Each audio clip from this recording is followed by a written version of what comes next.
നമുക്ക് റസൂലുള്ളാഹിനെ ഒന്ന് കാണണ്ടേ മോനെ. ഹബീബായ സല്ലല്ലാഹു അലൈഹി വസല്ലം തങ്ങളെ ഒരുപാട് തവണയൊന്ന് കിനാവിൽ അനുഭവിക്കണ്ടേ മോനെ. അവസാനം മദീനയിലേക്കൊന്നെത്തണ്ടേ മോനെ. അവിടെ ചെന്നൊന്ന് സലാം പറയുമ്പോൾ ഹബീബായ തങ്ങളത് കേൾക്കുമല്ലോ മോനെ. ഇഷ്ടമുള്ളവർക്ക് അവിടുന്ന് സലാം അടക്കുന്നത് കേൾക്കാമല്ലോ മോനെ.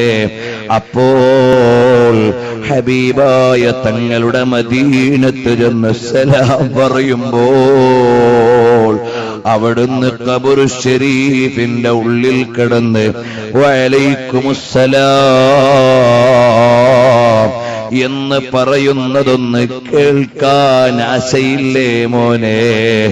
അല്ലാഹ്